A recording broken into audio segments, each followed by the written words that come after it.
Under the Wing, a short story by O.G. Rose, as featured in the short story collection Under the Wing. The hymns of the cows rose over the Johnson grass, but not past the fences, as if those loose and tangled barbed wires fawns slid under withstood the test of time.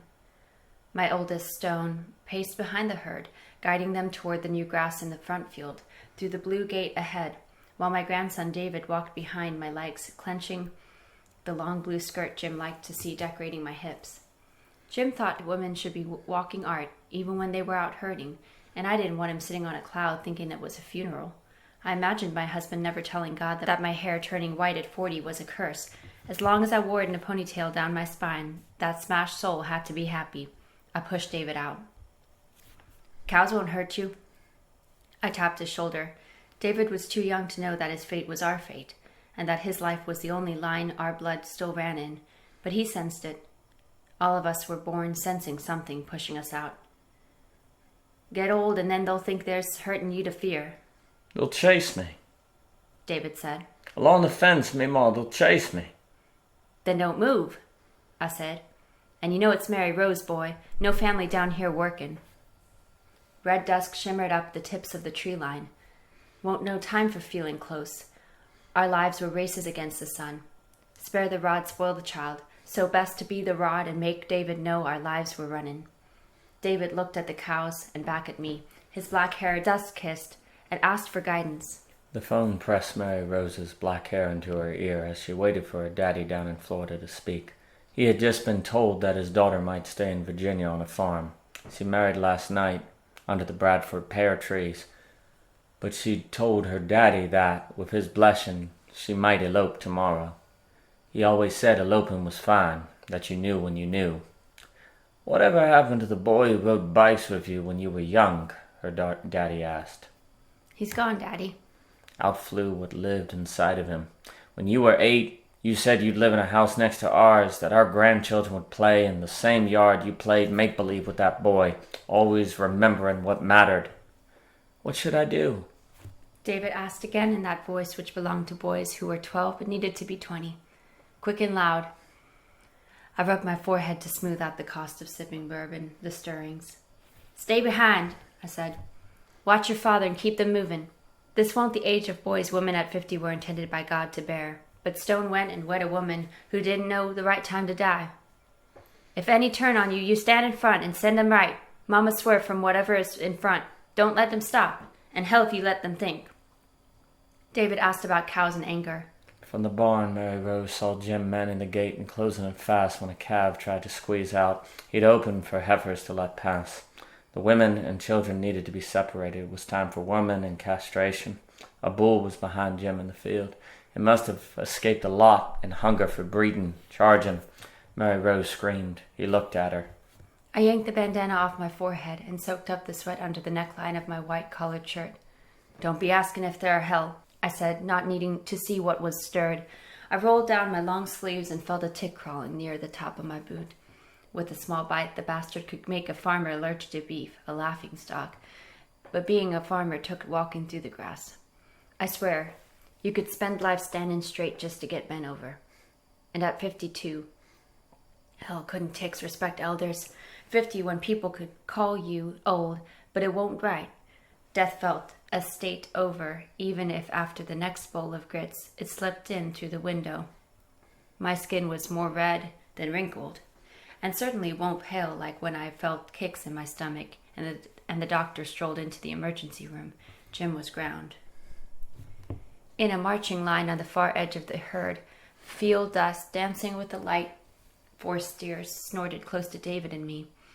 I stopped walking and crossed my arms over my breast, anger on my face, how God made it to rest. A steer turned out, and David opened his legs and arms wide and sidestepped left. Steer could have stomped right over my grandson, but David tried his heart out, fighting fear and proving he won't spoiled. Dying never good, but no life outside of fighting. David kept scuffling and pleading for reasonability. Why don't the neighbors come? They only said they'd come over your papa's grave, I answered. I wore black when Rustburg joined together and said absolutely anything we needed was on the table. Jim hated black, but I couldn't look like a whore ready to move on. Jim was a town hero, a star quarterback leading us to state championship before the kicker missed a goal. And a lot of lovers tried to box me in and call me home. Men called Sabin who knew the worth of acres near a growing college. Friends who Jim said I could marry if something ever happened to him. Death could part somebody else. What did I tell you about trusting people near dying? I saw David's chest stiffen and hold in what he felt like saying. And I felt good about raising him. Insects chirped. Boys from dead wombs either became men by 12 or died 50 years later, the same age as when their mothers left them. I started walking again when I saw the antics of my grandson paying off. Cattle turned and kept moving in the direction of the herd. "You're doing fine," I said. "I'll keep them right if they come at me." This was when never lying paid off. When the boy couldn't tie the barn roof down with the right knots, I told him he was an insult to creation. When he tried skinning squirrels and put in too much flour for the gravy, I told him the fumes of his cooking knocked out buzzards. So he looked at me and he smiled. "You like it, Mary Rose?" David asked. I broke off a straw and tied it into a knot like a little girl and looked up at my oldest. Stone was on the other side of the herd near the tarp-roofed barn and the red gate leading out toward the house, moving the herd through the blue gate and the fence dividing the main and front fields. The gold sunset sat on Stone's shoulders, childlike, kissing, August dry on his lips. "Is that yours?" I laughed. Herding cattle even miles from a small city. Jim was in the ground, and I thought I knew he didn't have patience for barns held together by galvanized steel frames. We couldn't afford to replace the wood boards. Hell, Jim had to understand. Wood barns were smaller and cost more, and he could see from the dirt or heaven the wall of round bales and yellow vats and the cow chute we fit inside. Stone's voice cut in. "David!" My oldest yelled. The gate swung, then stuck on a post. Jim was caught between the metal and the bull's head. His skin tried escaping and squeezing between the bars. "Run up and shut the blue gate when they're through." I chose you, Mary Rose said. This was where my blood was flames, and no other light worked in the dark. Do you understand? I chose you. "Yes!" David started running. I stopped and crossed my arms, watching, taking breaths after the stirring Stone caused. Boy already knew it would be up to him to keep the farm going and his family alive. Was always acting like he was up for the task to get things done and make me feel better. I looked up and saw Stone guiding the cattle into the field sectioned off from the main plains, where we'd separate the calves out. Our days were working days, so finishing work meant our days were done. David hurried on his short legs along a ground crevice where water tumbled over itself and found spots to soak in downhill. Streams lowered annually. A river that never went away was what we needed. I cracked my fingers watching David and the last cow trot through the fence opening, and the job a step from being done, David ran his heart out to slam shut the blue gate and chain it. He struggled to fit the loop around the hitch, as kids did when they were scared but excited to do something right. The cows mingled in the front field, the new grass convincing their guts to pay my grandson no mind.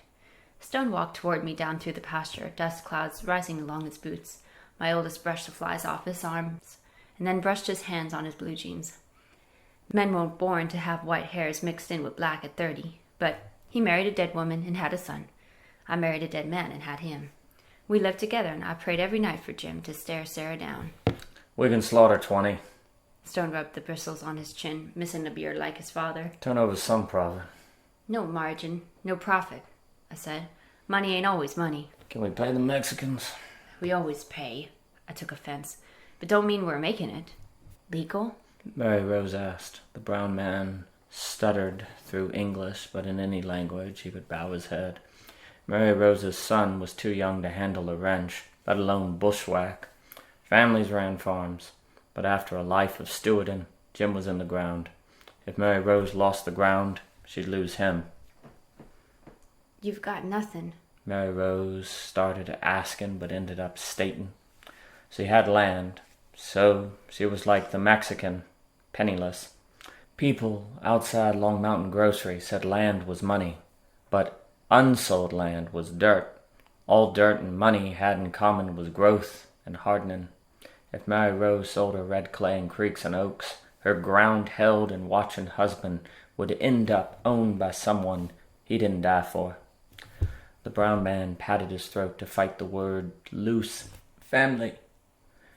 The home of Mary Rose wouldn't make a return, only offer a life, assuming she could keep it.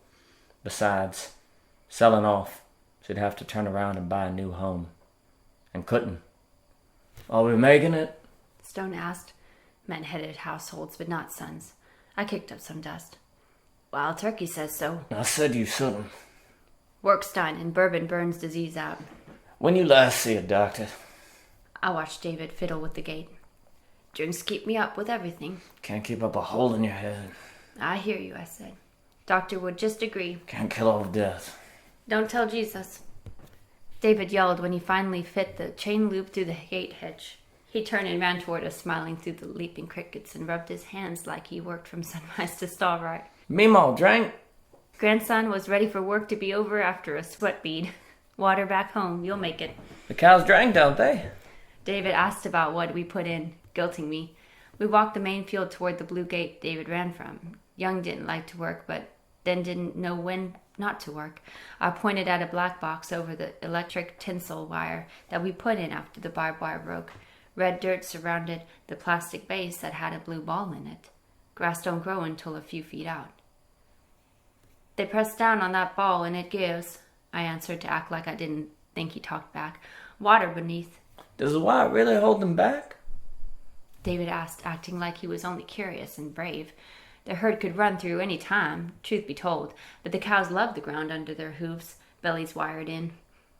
Some fence does, I said. David inspected the drinker again. Does the ball keep the water clean?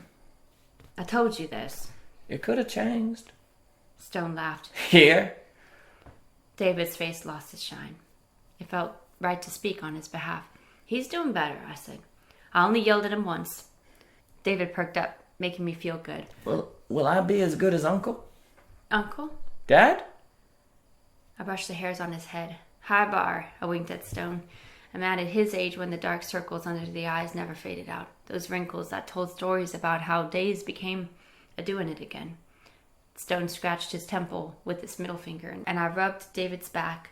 Lord, good to send you. Ungodly for a hen to only need a wing. Chicken Little. David recognized the title. Can I finally watch the movie? And ruin the story? I pulled him up against my hip. Sky never be the same. I saw Stone's face tighten. He walked a step and pointed over to the blue gate. I looked. Drank a Lincoln. Below the black plastic and the blue ball, the dirt lost its redness and darkness spread. I bolted up the clanging gate and hopped out on the other side. The cows scattered, mooing. But there were no calves near to worry about charging. I squatted and put my finger to the plastic. A knife? I heard the gate lightly shake and Stone plop down, his boots step in and flatten in the soil. He squatted down with me and felt the hole. Cut all right. He lifted his fingers and rubbed them. Blood. I swallowed hard.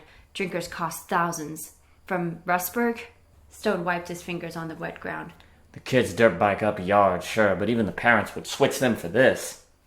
I turned and yelled across the fence. Tell the Mexicans to shut off the water. David jumped. The valve? To drinker one.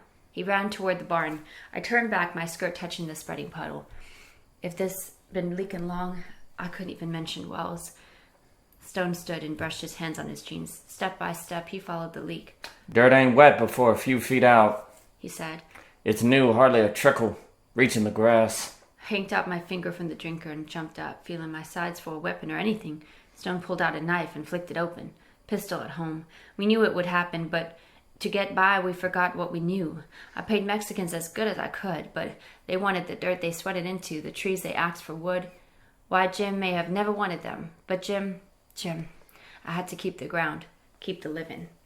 I looked out into the herd. Heifers chewed grass and stared back. A big mother, tired of me, bent down for another bite. The head lowered, the black eyes. I saw that smooth and beautiful brown skin to the fingertip, dripping, bloody.